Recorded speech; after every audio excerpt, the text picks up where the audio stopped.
In tonight's news edition, His Majesty the King tells European Union ambassadors Jordan is keen on cementing political and economic ties with the bloc.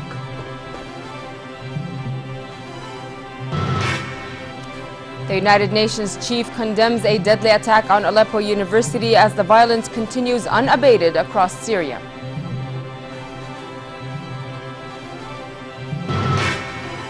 And the African bloc ECOWAS mobilized troops for deployment in Mali to support Malian forces fighting Islamist rebels.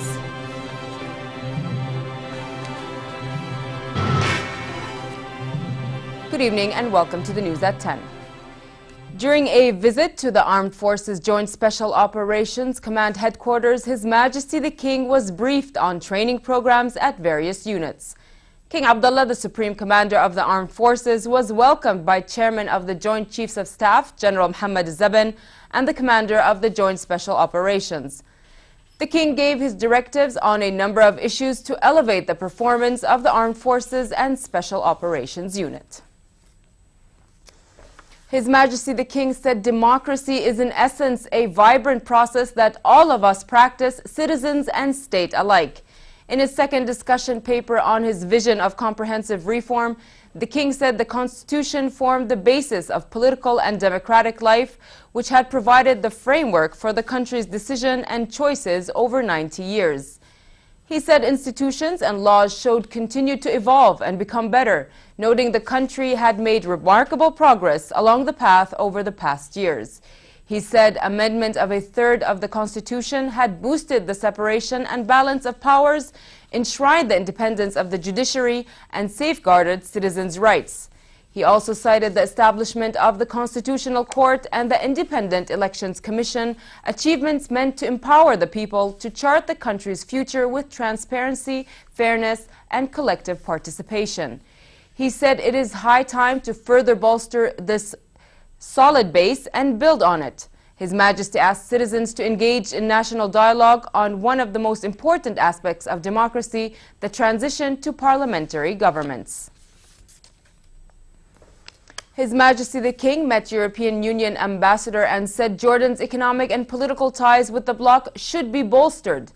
King Abdullah hailed EU support of Jordan's reform plans and its efforts to achieve sustainable development. His Majesty briefed the envoy on a package of reforms Jordan has carried through, saying parliamentary elections due to be held next week will be the stepping stone in the next phase of political reform. He said parliamentary governments will be the culmination of the polls. The elections, which will be held under the oversight of the Independent Election Commission, the King said, will be conducted according to the highest international standards of integrity and transparency in the presence of international and EU observers. The meeting also dealt with the Middle East peace process, where His Majesty stressed that political transition in the region and the aspiration of its people to live in freedom, dignity and security no longer allow delay or failure to reach a solution to the Palestinian-Israeli conflict on the basis of the two-state solution. Prime Minister Abdullah Mansour told private broadcasters in the kingdom that his government is keen to keep channels open with them. He spoke to directors and presenters of satellite channels licensed by the Audiovisual Commission meeting to discuss the media's role ahead of parliamentary elections. Such meetings, he said, reflect the importance the government attaches to media's role in shaping public opinion on domestic issues. On next week's election, the Prime Minister said the government will help the Independent Elections Commission to fight political money and vote buying, assuring that the polls will be fair and transparent. He vowed, "We want a strong state and firm in law enforcement and prevent abuse of public money." The Cabinet approved a draft law for reconstruction of government departments and agencies to upgrade public sector performance and cut spending. The reconstruction scheme is meant to downsize governmental agencies with a focus on key tasks in each sector and to abolish interference or duplicity. United Nations Secretary General Ban Ki-moon condemned a deadly attack on Aleppo University as Syrian forces continue bombardment of rebel areas. At least 24 people were killed, most of them government forces, in 3 coordinated car bombs in Idlib province. Farah Ajlouni has more on the conflict.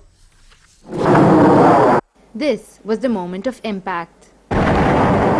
Panic after a second explosion ripped through Aleppo University.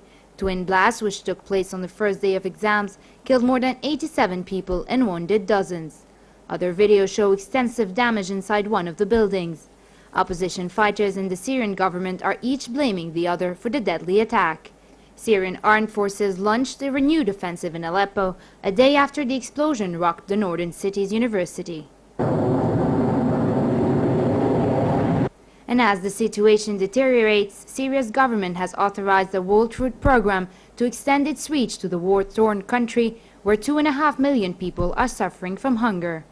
We have now been given that additional authority from the government. We have assessed the operational capacity of that 110, and we have identified 44 NGOs on that list that will give us the ability to scale up to another 1 million persons. The World Food Programme has only been able to feed up to 1.5 million people in Syria each month because of the fighting and the lack of local partners capable of delivering aid. Its activities have been restricted because the government stopped it developing formal relationships with many NGOs working in Syria. The World Food Programme is distributing wheat flours to rural families to help them bake bread. It is also planning to distribute much-needed fuel to bakeries as part of their operation. Farah Ajlouni for News at 10. More than 35 people died in a suicide attack and other bombings in northern Iraq and Baghdad. Shoppers and police helped drag survivors out of the rubble and wrecked vehicles after a car bomb and a suicide bomber in a truck set off huge blasts in Kirkuk near the local headquarters of the Kurdistan Democratic Party. Local Kirkuk health officials and police said at least 25 people were killed and about 200 wounded. Another 5 people died and 37 more were wounded in a bombing outside a rival Kurdish political party office in Tuz Khurmato, north of Baghdad. Roadside bombs and gun attacks in Baghdad and Beiji, north of the capital, killed 7 policemen and soldiers. The latest violence would worsen sectarian strife as Prime Minister Noor al-Maliki faces mounting pressure from Sunni Muslims and Kurds. Israel's Supreme Court gave the government the go-ahead to remove tents Palestinian activists pitched on West Bank land marked for Jewish settlements. On Sunday, Israeli police evicted dozens of Palestinian protesters from the site outside the Arab suburb of East Jerusalem, where Jewish settlements could split the Israeli-occupied West Bank in 2. Meanwhile, Israel floated tenders for building some 200 new housing units at settlement blocks north of Hebron. The leftist Peace Now Israeli group said in a recent report that settlement construction will be stepped up over the past 2 years.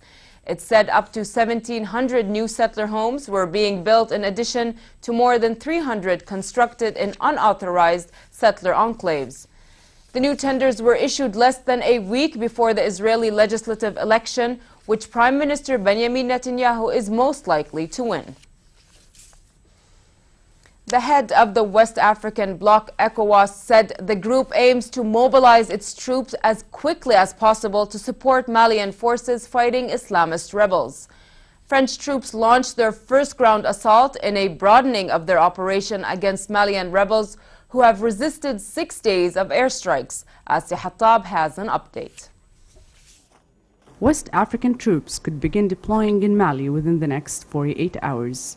They will help government forces launching an offensive against Islamists in the north of the country.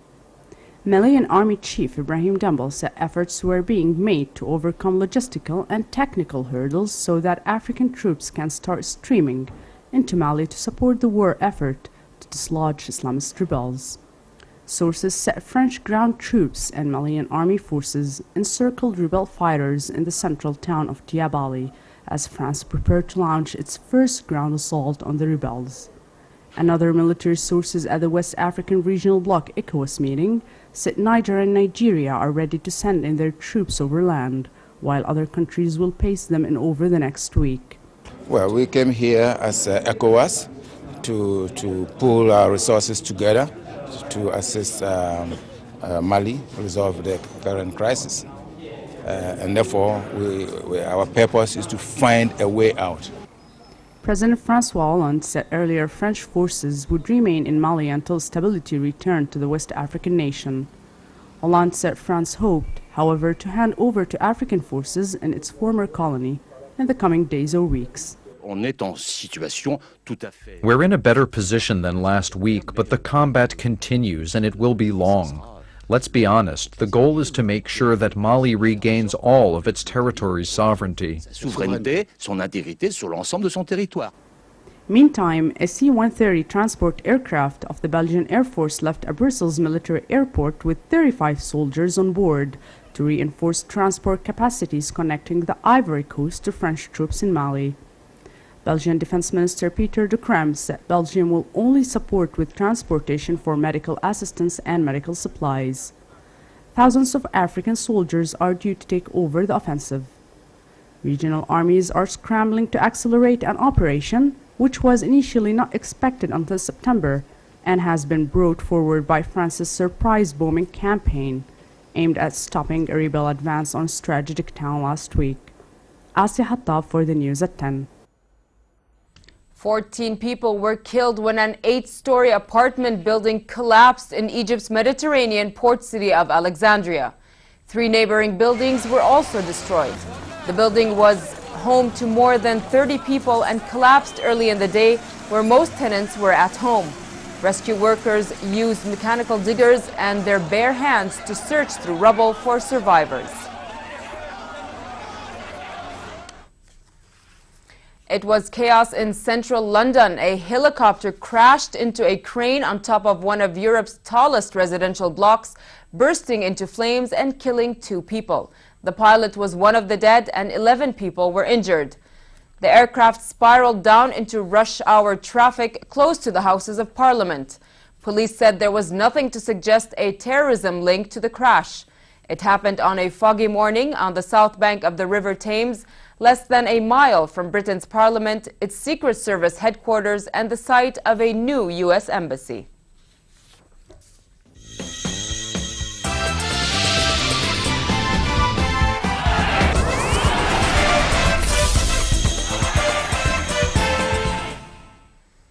Novak Djokovic demolished American Ryan Harrison 6-1, 6-2, 6-3, charging him into the 3rd round of the Australian Open. Bullied on the baseline and broken early in each set, the American scrambled hard but eventually surrendered the match.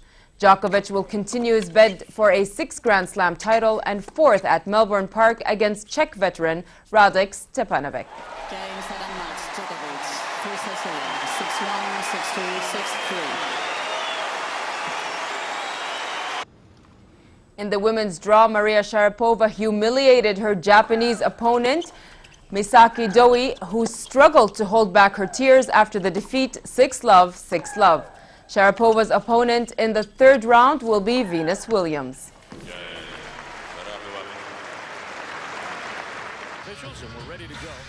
The Indiana Pacers beat the Charlotte Bobcats 103-76 in an easy victory. The Pacers' win handed Charlotte their 13th straight home loss at Time Warner Cable Arena. The game was the 4th in 5 nights for the Bobcats, and they showed little to no emotion or enthusiasm. The Pacers seemed to take advantage of the lack of energy early on, and the game was never out of their control.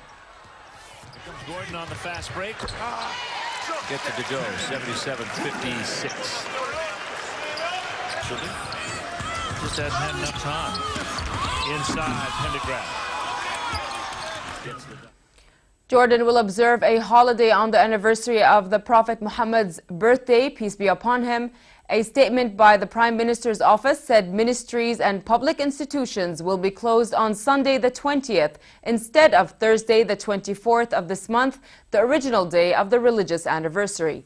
It said the measure is to give more time for election officials and observers. And finally, a look at the weather. Cold tonight with 5 Celsius degrees in Amman, clouds at various altitudes and southeasterly moderate winds. Temperatures will rise slightly tomorrow, but it will remain cold in most regions. The Gulf of Aqaba should expect a relatively cold night and mild day tomorrow with northerly moderate winds and calm seas. Next are the lows and highs for tonight and tomorrow.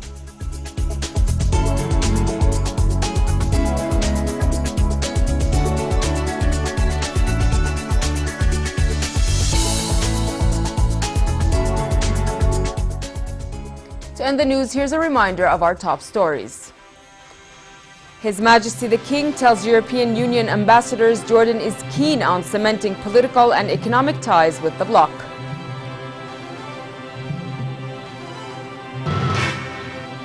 The United Nations chief condemns a deadly attack on Aleppo University as the violence continues unabated across Syria.